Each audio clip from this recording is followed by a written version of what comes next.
Hi hello friends, ನಮಸ್ಕಾರ. Welcome back to my YouTube channel. ಇವತ್ತಿನ ವ್ಲಾಗಲ್ಲಿ ಒಂದು ಇಂಪಾರ್ಟೆಂಟ್ ವಿಷಯನ ನಿಮ್ಮ ಹತ್ರ ಶೇರ್ ಮಾಡೋಣ ಅಂತ ಬಂದಿದ್ದೀನಿ. ನಮ್ಮ ಒಂದು ಪ್ರಾಡಕ್ಟ್ ಕಂಪ್ಲೀಟ್ ಪ್ರೋಟೋಕಾಲ್ಸ್ ಏನಿದೆಯೋ ಅದನ್ನು ನಿಮ್ಮ ಹತ್ರ ಶೇರ್ ಮಾಡೋಣ ಅಂತ ಬಂದಿದ್ದೀನಿ. ಬಿಕಾಸ್ ತುಂಬ ಜನರಿಗೆ ಕ್ಲಾರಿಟಿ ಇರೋದಿಲ್ಲ. ಆಮೇಲೆ ಇವ್ರು ಏನು ಮಾಡ್ತಿದಾರೋ ಏನೋ ಅನ್ನೋ ಥರ ಡೌಟ್ ಇರುತ್ತೆ, ಹೆಂಗೆ ಮಾಡ್ತಿದಾರೋ ಏನೋ ಅನ್ನೋ ಥರ ಡೌಟ್ ಇರುತ್ತೆ. ಸೊ ಎಲ್ಲರಿಗೂ ಒಂದು ಕನ್ಫ್ಯೂಷನ್ಸ್ ಅಂತ ಇರುತ್ತೆ. ಅದನ್ನೆಲ್ಲನೂ ಕ್ಲಿಯರ್ ಮಾಡೋಣ ಅಂತ ನಾನು ಇವತ್ತಿನ ವ್ಲಾಗ್ ಮಾಡ್ತಾ ಇದ್ದೀನಿ. ಸೊ ನಮ್ಮ ಮಲ್ಟಿಗ್ರೇನ್ ರಾಗಿ ಪೌಡರ್ದು ಕಂಪ್ಲೀಟ್ ಪ್ರೊಕ್ಯೂರ್ಮೆಂಟಿಂದ ಹಿಡಿದು ಪ್ರೊಸೀಜರಿಂದ ಹಿಡಿದು ಆ್ಯಂಡ್ ಸೀಲ್ಸಿಂದ ಹಿಡಿದು ಯಾವ ಥರ ಮಾಡ್ತಿದ್ದೀವಿ ಅಂತ ನಾನು ಇವತ್ತಿನ ವ್ಲಾಗಲ್ಲಿ ನಾನು ನಿಮಗೆ ಹೇಳ್ತಿದ್ದೀನಿ. ಸೊ ಫಸ್ಟ್ಲಿ ಪ್ರೊಕ್ಯೂರ್ಮೆಂಟ್ ಅಂತ ಬಂತಂದರೆ ನಾವು ನಮ್ಮ ಪೌಡರ್ಗೆ ಬೇಕಾಗಿರುವಂತಹ ದಿನಸಿ ಆಗಿರ್ಬೋದು, ಕಾಳುಗಳಾಗಿರ್ಬೋದು, ಡ್ರೈ ಫ್ರೂಟ್ಸ್ಗಳೆಲ್ಲ ಆಗಿರ್ಬೋದು, ನಾವು ಯಾವುದು ಲೈಕ್ ಮಾಲ್ಸಿಂದ ಆಗಿರ್ಬೋದು ಅಥವಾ ಡಿಮಾರ್ಟು ಅಥವಾ ಪ್ಯಾಕ್ಡ್ ಫುಡ್ ಆ ಥರದನ್ನು ನಾವು ಯಾವುದೂ ಚೂಸ್ ಮಾಡ್ತಿಲ್ಲ. ಆಲ್ಮೋಸ್ಟ್ ಕಂಪ್ಲೀಟ್ಲಿ ಎಲ್ಲ ಕಾಳುಗಳನ್ನಾಗಿರ್ಬೋದು, ಆಮೇಲೆ ಮಿಲ್ಲೆಟ್ಸ್ ಆಗಿರ್ಬೋದು, ಡ್ರೈ ಫ್ರೂಟ್ಸ್ ಆಗಿರ್ಬೋದು, ಪ್ರತಿಯೊಂದೂ ನಾವು ಆರ್ಗ್ಯಾನಿಕ್ ಐಟಮ್ಸ್ಗಳನ್ನೇ ನಾವು ಚೂಸ್ ಮಾಡ್ತೀವಿ, which is out of Bangalore. ನಾವು ಬ್ಯಾಂಗ್ಳೂರಲ್ಲಿ ಯಾವುದೂ ಶಾಪ್ ಮಾಡ್ತಾ ಇಲ್ಲ. ಫಸ್ಟ್ ಬ್ಯಾಚಲ್ಲಿ ಆಗಿರ್ಬೋದು, ಸೆಕೆಂಡ್ ಬ್ಯಾಚಲ್ಲಿ ಆಗಿರ್ಬೋದು, ನಾವು ಯಾವುದೂ ಶಾಪ್ ಮಾಡಿಲ್ಲ. First thing.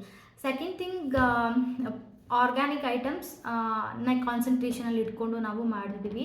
Rather than going like preservatives ಇರೋವಂಥದ್ದು, ಪ್ಯಾಕ್ಡ್ ಆಗಿರೋವಂಥದ್ದನ್ನು ನಾವು ಪ್ರಿಫರ್ ಮಾಡಬಾರ್ದು ಅಂತ ಡಿಸೈಡ್ ಮಾಡಿಕೊಂಡು ಇದನ್ನು ಸ್ಟಾರ್ಟ್ ಮಾಡಿದ್ವಿ. ಸೊ ಪ್ರೊಸೀಜರ್ ಅಂತ ಬಂದರೆ ಅದ್ರ ವಿಡಿಯೋನ ನಾನು ನಿಮಗೆ ಅಟ್ಯಾಚ್ ಮಾಡಿರ್ತೀನಿ ಲಾಸ್ಟಲ್ಲಿ.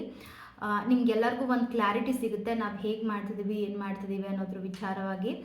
ಸೊ ಫಸ್ಟ್ಲಿ ನಮಗೆ ಗ್ರಾಸರಿ ಸಿಕ್ಕಿದ ತಕ್ಷಣ ನಾವೇನು ಮಾಡ್ತೀವಿ ಅಂದರೆ ನೀಟಾಗಿ ಅದನ್ನು ಕಂಪ್ಲೀಟಾಗಿ ಸಾರ್ಟ್ ಮಾಡಿಕೊಂಡು ಆಮೇಲೆ ಅದನ್ನು ವಾಶ್ ಮಾಡಿ ಸ್ವಲ್ಪ ಹೊತ್ತು ಡ್ರೈ ಮಾಡೋದಕ್ಕೆ ಬಿಡ್ತೀವಿ. ಅದನ್ನು ಕಂಪ್ಲೀಟಾಗಿ ಒಂದು ಕಾಟನ್ ಬಟ್ಟೆ ಅಥವಾ ಮುಸ್ಲಿ ಬಟ್ಟೆಯಲ್ಲಿ ನಾವು ಅದನ್ನು ಕಂಪ್ಲೀಟಾಗಿ ಒಣಗಾಕ್ಬಿಟ್ಟು ಆಮೇಲೆ ನೆಕ್ಸ್ಟ್ ಅದೆಲ್ಲ ಕಂಪ್ಲೀಟಾಗಿ ಡ್ರೈ ಆದಮೇಲೆ ನಾವು ಪಾಟ್ ಇಟ್ಕೊಂಡಿದ್ದೀವಿ, ಒಂದು ಮಡಕೆ ಇಟ್ಕೊಂಡಿದ್ದೀವಿ, ಒಂದು ಇಲ್ಲ ಎರಡು ಮಡಕೆ ಇಟ್ಕೊಂಡಿದ್ದೀವಿ. ಮಡಕೆಯಲ್ಲಿ ನಾವು ಅದನ್ನು ಕಂಪ್ಲೀಟಾಗಿ ಹುರಿತೀವಿ. ಹುರಿದಿರೋದೆಲ್ಲನೂ ಒಂದು ಕಾಟನ್ ಬಟ್ಟೆ ಮೇಲೆ ಅದನ್ನು ಸ್ಪ್ರೆಡ್ ಮಾಡಿ ಸ್ವಲ್ಪ ಹೊತ್ತು ತಣ್ಣಗಾಗೋದಕ್ಕೆ ಬಿಟ್ಟು ಆಮೇಲೆ ನಾವು ಅದನ್ನು ಮಿಲ್ ಮಾಡಿಸ್ಕೊಂಡು ಬರ್ತೀವಿ. ಇದು ಒಂದು ಪ್ರೊಸೀಜರ್ ನಾವು ಫಾಲೋ ಮಾಡ್ಕೊಂಡು ಬಂದಿರೋದು. ಸೇಲ್ಸ್ ಅಂತ ಬಂದರೆ ನಾವು ಲೋಕಲ್ ಮಾರ್ಕೆಟ್ನೂ ಕ್ರ್ಯಾಕ್ ಮಾಡ್ತಿದ್ದೀವಿ ಆ್ಯಂಡ್ ಆಲ್ಸೋ ಹ್ಯಾಂಡ್ಸ್ ಆನ್ ತುಂಬ ಹೋಗ್ತಿದೆ. ಗೊತ್ತಿರೋರೇ ತುಂಬ ಜನ ಕೇಳ್ತಿದ್ದಾರೆ ಆ್ಯಂಡ್ ಟ್ರೈ ಮಾಡಿ ಒಳ್ಳೊಳ್ಳೆ ರಿವ್ಯೂಸ್ಗಳನ್ನ ಕೊಡ್ತಿದ್ದಾರೆ ಆ್ಯಂಡ್ ಆಲ್ಸೋ ಅವ್ರು ಬೇರೆಯವ್ರಿಗೂ ಕೂಡ ರೆಫರ್ ಮಾಡ್ತಿದ್ದಾರೆ. ಅದೇ ತುಂಬ ಖುಷಿ ಆಗ್ತಿರೋ ವಿಷಯ. ಸೇಲ್ಸ್ ಆ್ಯಸ್ ಆಫ್ ನಾವು ಈ ಥರ ಆಗ್ತಿದೆ. ಆ್ಯಂಡ್ ನ್ಯೂಟ್ರಿಷನಲ್ ವ್ಯಾಲ್ಯೂ ಆಗಿರ್ಬೋದು ಮತ್ತು ಕಂಪನಿ ನೇಮ್, ಲೋಗೋಸ್ ಎಲ್ಲನೂ ಇಟ್ ಇಸ್ ಇನ್ ಪ್ರೋಸೆಸ್. ಅದು ಆದ ತಕ್ಷಣ we can crack in to bigger level ಅಂತ ಪ್ಲ್ಯಾನ್ ಇಟ್ಕೊಂಡಿದ್ದೀವಿ ನಾವು. ಸೊ ಇದು ಬಿಟ್ಟರೆ ವಿಡಿಯೋನ ಅಟ್ಯಾಚ್ ಮಾಡಿರ್ತೀನಿ, ನೋಡ್ಕೊಂಡು ಬನ್ನಿ ಒಂದ್ಸಲ. ನಿಮಗೆ ಇರೋವಂಥ ಡೌಟ್ಸ್ ಏನಾದರೂ ಇದ್ದರೆ ನನಗೆ ಕಮೆಂಟ್ ಸೆಕ್ಷನ್ಗೆ ಕಮೆಂಟ್ ಮಾಡಿ. ನಾವು ಮಾಡ್ತಾ ಇರುವಂಥ ಪ್ರೊಸೀಜರ್, ಮೇಯ್ನಾಗಿ ಪ್ರೊಸೀಜರ್ ನಿಮ್ಗೆಲ್ರಿಗೂ ಇಷ್ಟ ಆಗಬೇಕು. ಸೊ ಹಾಗಾಗಿ ಪ್ರೊಸೀಜರ್ನ ನೋಡ್ಕೊಂಡು ಬನ್ನಿ ಆ್ಯಂಡ್ ಮತ್ತೆ ಸಿಗ್ತೇನೆ.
for sure. Yeah. You're mine for sure.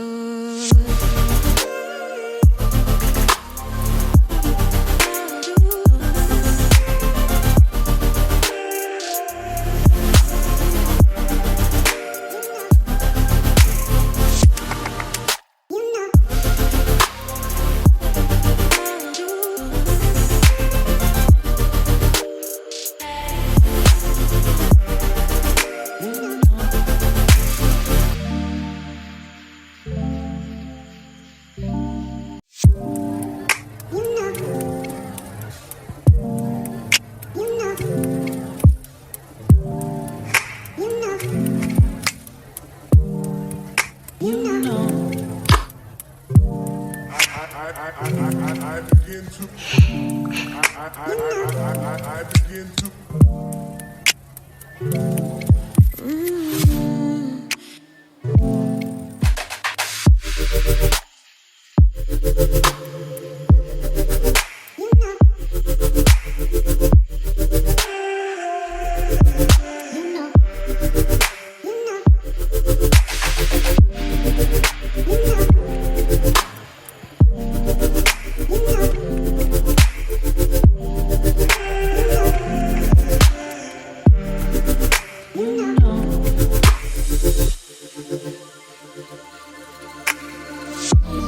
It's so special. Boy, how it feels when I'm with you. You got me doing things I never thought I'd do. Just so you know, ain't never let you go. You're mine, oh. Just so you know, you're mine for sure. Yeah. You're mine for sure. Yeah. You're mine for sure.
ಮಾಡ್ತಾ ಇದ್ದೀವಿ ಈ powder multigrain ರಾಗಿ ಪೌಡರ್ನ ಮಾಡೋದಕ್ಕೆ ಅಂತ ಅಂದ್ಬಿಟ್ಟು. So ಇದರಲ್ಲಿ ನೀವು ಯಾವ್ಯಾವ ಥರ ರೆಸಿಪಿನ ಮಾಡ್ಕೊಂಡು ತಿನ್ಬೋದು. ಮಾಲ್ಟ್ ಪೌಡರ್ ಅಂತ ಬೇರೆ ಹಾಕಿದ್ದೀವಿ ನಾವು. ಬರೀ ಮಾಲ್ಟ್ ಒಂದೇನ ಮಾಡಿಕೊಂಡು ಕುಡಿಬೋದು ಅನ್ನೋ ಥರ ನಿಮ್ಮ ಮೈಂಡಲ್ಲಿ ಏನಾದರೂ ಇತ್ತು ಅಂತಂದರೆ ಇಟ್ಸ್ ಅ ಬಿಗ್ ನೋ. ನೀವು ಲೈಕ್ ಈ ಆರ್ಲಿಕ್ಸ್ ಅಂತಂದರೆ ಬರೀ ಹಾಲಿಗೆ ಹಾಕೊಂಡು ಮಾತ್ರ ಕುಡಿಯೋದು, ಅಥವಾ ಲೈಕ್ ಬಾದಾಮಿ ಹಾಲು ಅಂತಂದರೆ ಇಟ್ಸ್ ಒನ್ ಯೂಸ್ ಅಷ್ಟೇ. ಬಟ್ ನಾವು ಮಾಡಿರೋವಂಥ ಮಲ್ಟಿಗ್ರೇನ್ ಪೌಡರ್ ಮಲ್ಟಿಪಲ್ ಯೂಸ್ ಅಂತಲೇ ಹೇಳ್ಬೋದು. ಎಲ್ಲದಕ್ಕೂ ನೀವು ಇದನ್ನು ಯೂಸ್ ಮಾಡ್ಬೋದು. ಲೈಕ್ ಒಂದಷ್ಟು ರೆಸಿಪಿಗಳನ್ನು ನಾನು ಶೇರ್ ಮಾಡಿದ್ದೀನಿ, ನನ್ನ ಒಂದು ಯೂಟ್ಯೂಬ್ ಶಾರ್ಟ್ಸಲ್ಲಿ ಶೇರ್ ಮಾಡಿದ್ದೀನಿ. ಲಿಂಕ್ ಕೂಡ ನಾನು ಅಟ್ಯಾಚ್ ಮಾಡಿರ್ತೀನಿ ಡಿಸ್ಕ್ರಿಪ್ಷನ್ ಬಾಕ್ಸಲ್ಲಿ. ಬಟ್ ಕೆಲವೊಂದು ರೆಸಿಪೀಸ್ಗಳನ್ನ ನಾನು ನಿಮಗೆ ಹೀಗೆ ಹೇಳಿಬಿಡ್ತೀನಿ, ಲೈಕ್ ಯಾವ್ಯಾವ ಥರ ನೀವು ನಮ್ಮ ಪೌಡರ್ನ ಯೂಸ್ ಮಾಡ್ಬೋದು ಅಂತ. First thing malt. ನೀವು ವೆಯ್ಟ್ ಲಾಸ್ ಮಾಡ್ತಿದ್ದೀರಾ ಅಂತಂದರೆ ಆಲ್ಮೋಸ್ಟ್ ನಾವು ಎಲ್ಲ ಕಾಳುಗಳು ಆಮೇಲೆ ಎಲ್ಲ ಡ್ರೈ ಫ್ರೂಟ್ಸ್ ಮಿಲೆಟ್ಸ್ ಎಲ್ಲನೂ ಹಾಕಿರ್ತೀವಲ್ವ, you will get something energy feel ಆಗುತ್ತೆ if you drink this powder. So weight loss ಮಾಡೋರಿಗೆ ದಿ ಬೆಸ್ಟ್ ಆಪ್ಷನ್ ಅಂತಲೇ ಹೇಳ್ಬೋದು. ಅದನ್ನು ನೀವು ಗಂಜಿ ಥರ ಮಾಡ್ಕೊಳಾದರೂ ಕುಡಿಬೋದು. ಸೆಕೆಂಡ್ ಥಿಂಗ್, ನೀವು ಮುದ್ದೆ ಅಥವಾ ಚಪಾತಿ ರೊಟ್ಟಿ ಈ ಥರದ್ದು ಏನಾದರೂ ಮಾಡ್ತೀನಿ ಅಂದರೆ ಅದಕ್ಕೂ ನೀವು ಲೈಕ್ ಪೋರ್ಷನ್ ಗೋಧಿ ಹಿಟ್ಟು ಸ್ವಲ್ಪ ಹಾಕ್ಕೊಂಡ್ರೆ ಈ ಪೌಡರು ಸ್ವಲ್ಪ ಹಾಕ್ಕೋಬೋದು. So that you will plain ನಿಮಗೇನು ನ್ಯೂಟ್ರಿಷಿಯಸ್ ಇಲ್ಲ ಅಥವಾ ಏನೋ ಸಮಥಿಂಗ್ ನಾವೇನು ಅಷ್ಟು ಒಳ್ಳೆ ಫುಡ್ ತೊಗೋತಾ ಇಲ್ಲ ಅಂತ ನಿಮ್ಗೆಲ್ಲೂ ಅನಿಸಲ್ಲ. ಬಿಕಾಸ್ ಇದು ಒಂಥರ ಫುಲ್ ಡೆನ್ಸ್ಡ್ ಆಗಿದೆ ಪೌಡರು, ಎನರ್ಜಿ ಡೆನ್ಸ್ಡ್ ಆಗಿದೆ ಅಂತಲೇ ಹೇಳ್ಬೋದು. ನಾನು ಯೂಶ್ವಲಿ ಶ್ರೀನಿಕಾಗೆ ನಾರ್ಮಲ್ ದೋಸೆ ಅಥವಾ ಈಗ ಉದ್ದಿನಬೇಳೆ ಹಾಕಿಬಿಟ್ಟು ದೋಸೆ ಮಾಡಿರ್ತೀನಲ್ವ, ಕೆಲವೊಂದು ಸಲ ಅವಳಿಗೆ ಆಪ್ಷನ್ ಬೆಳಗ್ಗೆ ಅದು ಕೊಟ್ಟರೆ ನೈಟು ಈ ಪೌಡರ್ನ ಮಿಕ್ಸ್ ಮಾಡಿಕೊಡ್ತೀನಿ. ಸೊ ದಟ್ ಸ್ವಲ್ಪ ನ್ಯೂಟ್ರಿಷಿಯಸ್ ಆಗಿರುತ್ತೆ, ಸ್ವಲ್ಪ ಎನರ್ಜಿ ಫೀಲ್ ಆಗುತ್ತೆ ಅನ್ನೋ ಒಂದೇ ಒಂದು ಕಾರಣಕ್ಕೆ ಈ ಪೌಡರ್ನ ನೀವು ಯೂಸ್ ಮಾಡಿಕೊಂಡು ಲಾಡು ಕೂಡ ಮಾಡ್ಕೊಬೋದು. Options, these are the options. Like ಹೇಗೆ ನೀವು ಕನ್ಸ್ಯೂಮ್ ಮಾಡ್ಬೋದು, ಒಂದೇ ವೇನ ಇಲ್ಲ, there are so many ways. ಚಪಾತಿಗೆ ಹಾಕೋಬೋದು, ಮುದ್ದೆಗೆ ಹಾಕೋಬೋದು. ಸಮ್ಟೈಮ್ಸ್ ನಾನು ಮಾಲ್ಟ್ ಮಾಡೋದಕ್ಕಾಗಿಲ್ಲ ಅಂತಂತಂದರೆ ಮುದ್ದೆ ಮಾಡುವಾಗ ಮುದ್ದೆಗೆ ಒಂದು 2 ರಿಂದ 3 ಸ್ಪೂನ್ ಹಾಕ್ಕೊಂಡು ನಾನು ಮುದ್ದೆ ಮಾಡಿಬಿಡ್ತೀನಿ. ಆಲ್ಮೋಸ್ಟ್ ಎಲ್ಲ ಐಟಮ್ಸ್ಗಳನ್ನ ನಾವು ಹುರಿದಿರೋದ್ರಿಂದ ನೀವು ಮಕ್ಕಳಿಗೆ ಲೈಕ್ ಬಿಸಿ ಬಿಸಿ ಹಾಲು ಜೊತೆಗೆ ಇದನ್ನು ಮಿಕ್ಸ್ ಮಾಡಿಬಿಟ್ಟು ಇಫ್ ಯು ವಾಂಟ್ ಒಂದು ಕುದಿ ಅದನ್ನು ಕುದಿಸ್ಬಿಟ್ಟು ಕೊಟ್ಟರು ನಡೆಯುತ್ತೆ. ಇಲ್ಲ ಅಂತಂದರೆ ಹಾಲಿಗೆ ಬಿಸಿ ಬಿಸಿ ಹಾಲಿಗೆ ಇದನ್ನು ಮಿಕ್ಸ್ ಮಾಡಿಬಿಟ್ಟು ಕೊಟ್ಟರು ನಡೆಯುತ್ತೆ. ಯಾಕಪ್ಪ ಅಂದರೆ ಎಲ್ಲದನ್ನು ನಾವು ಕಂಪ್ಲೀಟಾಗಿ ರೋಸ್ಟ್ ಮಾಡಿರ್ತೀವಲ್ವ, ಹುರಿದಿರ್ತೀವಲ್ವ, ಸೊ ಏನೂ ಪ್ರಾಬ್ಲಮ್ ಆಗಲ್ಲ ಯಾರಿಗಾದ್ರೂ ಅಷ್ಟೇ. ಆಫ್ಟರ್ 2 years ಎಲ್ಲ ಮಕ್ಕಳು ಇದನ್ನು ಕನ್ಸ್ಯೂಮ್ ಮಾಡ್ಬೋದು. ಆ್ಯಂಡ್ ಟ್ರೈ ಮಾಡಿ ನೋಡಿ ನಿಮ್ಮ ಮಕ್ಕಳಿಗೆ ಯಾವ ಥರ ಸೂಟ್ ಆಗುತ್ತೆ ಅನ್ನೋದು, ಯಾವ ಫಾರ್ಮಲ್ಲಿ ಇಷ್ಟಪಡ್ತಾರೆ ಅನ್ನೋದನ್ನು ನೀವು ನೋಡಿ. Then you can explore easily. ದೊಡ್ಡವ್ರಿಗಾದರೆ ಯಾವ ಥರ ಫಾರ್ಮಲ್ಲಾದರೂ ಕೊಡ್ಬೋದು. ಬಟ್ ಮೇನ್ ಥಿಂಗ್ ಚಿಕ್ಕ ಮಕ್ಕಳನ್ನ ಕಾನ್ಸಂಟ್ರೇಟಲ್ಲಿ ಇಟ್ಕೊಂಡು ನಾನು ಕೆಲವೊಂದಷ್ಟು ರೆಸಿಪಿಗಳನ್ನ ನಾನು ಮಾಡ್ತೀನಿ. ಒಂದೇ ಥರ ಕೊಟ್ಟರೆ ಬೋರ್ ಆಗುತ್ತೆ ಮಕ್ಕಳಿಗಾಗಿರ್ಬೋದು, ನಮಗೆ ಆಗಿರ್ಬೋದು. ಸೊ ನೀವು ಚಪಾತಿ, ದೋಸೆ, ಇಡ್ಲಿ ಎಲ್ಲದಕ್ಕೂ ಕೂಡ ಮಿಕ್ಸ್ ಮಾಡ್ಕೋಬೋದು. ಲಿಟ್ರಲಿ ಈ ಪೌಡರ್ಗೆ ನೀವು ಜಾಗ್ರಿ ಹಾಕಿದ್ರೆ it taste like payasa only. ಒಂದು ಸ್ವಲ್ಪ ಹೊತ್ತಾದಮೇಲೆ ತುಂಬ ಗಟ್ಟಿಯಾಗುತ್ತೆ. ಇದು ಬಿಸಿಯಲ್ಲಿ ಸ್ವಲ್ಪ ತೆಳ್ಳಗಿರುತ್ತೆ, ಆಮೇಲೆ ಗಟ್ಟಿಯಾಗುತ್ತೆ. It also taste like payasa. Option ಉಪ್ಪು ಹಾಕ್ಕೊಂಡಾದರೂ ನೀವು ಕುಡಿಬೋದು, ಇದನ್ನು ಬೆಲ್ಲ ಆದರೂ ಹಾಕ್ಕೊಂಡು ಕುಡಿಬೋದು. And yes, I told you, weight loss ಮಾಡ್ತಿರೋರು ಮಜ್ಜಿಗೆ ಹಾಕ್ಕೊಂಡು ಕುಡಿದ್ರೆ ತುಂಬ ಒಳ್ಳೆಯದು. ಆ್ಯಂಡ್ ಆಲ್ಸೋ ಆ್ಯಸಿಡಿಟಿ ಆ ಥರ ಏನಾದ್ರು ಸಿಮ್ಟಮ್ಸ್ ಇದ್ದರೆ ಹೋಗುತ್ತೆ ಬೇಗ. ಆ್ಯಂಡ್ ಮಕ್ಕಳಿಗೆ ಲೈಕ್ ಅವರು ಔಟ್ಡೋರ್ ಹೋಗ್ತಿದ್ದಾರೆ ಅಥವಾ ಯಾವುದೋ ಸ್ಪೋರ್ಟ್ಸ್ ಆ್ಯಕ್ಟಿವಿಟಿನಲ್ಲಿದ್ದಾರೆ ಅಂದರೆ ಹಾಲು ಜೊತೆಗೆ ಇದನ್ನು ಮಿಕ್ಸ್ ಮಾಡಿಕೊಟ್ರೆ ದಿ ಬೆಸ್ಟ್ ಆಪ್ಷನ್ ಅಂತಲೇ ಹೇಳ್ಬೋದು. So many options are there. And energy laddoos ಕೂಡ ಮಾಡ್ಕೋಬೋದು ಇದರಲ್ಲಿ. ಏನು ಅಂದರೆ ಬೆಲ್ಲ ಯೂಸ್ ಮಾಡಿಬಿಟ್ಟು ಲಾಡುಗಳನ್ನ ಮಾಡ್ಕೋಬೋದು, ತುಂಬ ಟೇಸ್ಟಿಯಾಗಿ ಬರುತ್ತೆ. ಟ್ರೈ ಮಾಡಿ. ಆಲ್ಮೋಸ್ಟ್ ಟ್ರೈ ಮಾಡಿದ್ದೀನಿ, ಕೆಲವೊಂದು ವೀಡಿಯೋಗಳನ್ನ ನಾನು ತೊಗೊಳೋದು ಮರ್ತ್ಬಿಟ್ಟಿದ್ದೀನಿ. ಸೊ ಒಂದು 3-4 ರೆಸಿಪಿ ಅಂತೂ ನಾನು ಹಾಕಿದ್ದೀನಿ ನನ್ನ ಒಂದು ಯೂಟ್ಯೂಬ್ ಶಾರ್ಟ್ಸಲ್ಲಿ. ಇಂಟ್ರೆಸ್ಟೆಡ್ ಇದ್ದರೆ ಚೆಕ್ ಮಾಡಿ. ಆ್ಯಂಡ್ ನೀವೇನಾದರೂ ನಮ್ಮ ಪ್ರಾಡಕ್ಟ್ನ ಆರ್ಡರ್ ಮಾಡಬೇಕು ಅಂತಂದರೆ ನಾನು ನಂಬರ್ನ ಮೆನ್ಷನ್ ಮಾಡಿದ್ದೀನಿ. ಈ ನಂಬರ್ಗೆ ನೀವು ಕಾಲ್ ಮಾಡಿ ನಿಮ್ಮ ಆರ್ಡರ್ನ ಬುಕ್ ಮಾಡ್ಬೋದು. ಆ್ಯಂಡ್ ನಿಮ್ಮ ಅಡ್ರೆಸ್ನ ನಮಗೆ ಕಳಿಸಿದ್ರೆ ಥ್ರೂ ಔಟ್ ಕರ್ನಾಟಕ ನಾವು ಎಲ್ಲಿ ಬೇಕಾದರೂ ಸಪ್ಲೈ ಮಾಡ್ತೀನಿ. And you have to bear the courier charges ಏನಿದೆ ಅದನ್ನು ನೀವು ಬೇರ್ ಮಾಡಬೇಕಾಗುತ್ತೆ. ಅಪಾರ್ಟ್ ಫ್ರಮ್ ದ್ಯಾಟ್ ನೀವು ಬುಕ್ ಮಾಡಿ ಇಮಿಡಿಯೇಟ್ ಅವತ್ತಿನ ದಿವಸನ ನಾವು ಅದನ್ನು ಡಿಸ್ಪ್ಯಾಚ್ ಮಾಡ್ತೀವಿ. Almost so many orders we are getting and we are also happy. ನೀವು ಎನರ್ಜಿ ಆ್ಯಂಡ್ ಎನರ್ಜೆಟಿಕ್ ಆಗಿರಬೇಕು ಅಂತಂದರೆ ಒಂದ್ಸತಿ ನಮ್ಮ ಪೌಡರ್ನ ನೀವು ಟ್ರೈ ಮಾಡಲೇಬೇಕು. So give a try. 1/2 kg packet ತೊಗೊಂಡು ಇವತ್ತಿನ ವ್ಲಾಗ್ ನಿಮ್ಗೆ ಎಲ್ಲರಿಗೂ ಇಷ್ಟ ಆಯಿತು ಅಂದ್ಕೊಳ್ತೀನಿ. ಮತ್ತೊಂದು ಹೊಸ ವ್ಲಾಗ್ ಜೊತೆಗೆ ನಾನು ನಿಮ್ಮನ್ನ ಮೀಟ್ ಮಾಡ್ತೀನಿ. ನನ್ನ ಅಪ್ಕಮಿಂಗ್ ವ್ಲಾಗ್ಸ್ ಅಂದರೆ ಈ ಥರ ರೆಸಿಪೀಸ್ಗಳನ್ನ ತೊಗೊಂಡು ಬರ್ತೀನಿ. So keep supporting. ಆರ್ಡರ್ ಮಾಡಬೇಕು ಅಂತಂದರೆ ನಂಬರ್ಗೆ ಕಾಲ್ ಮಾಡಿ, ಇಲ್ಲಾಂದರೆ ಮೇಲ್ ಐ ಡಿ ಇದೆ, ಮೇಲ್ ಐ ಡಿಗೂ ಕೂಡ ನೀವು ಮೆಸೇಜ್ ಮಾಡ್ಬೋದು. So see you and keep supporting. Bye bye.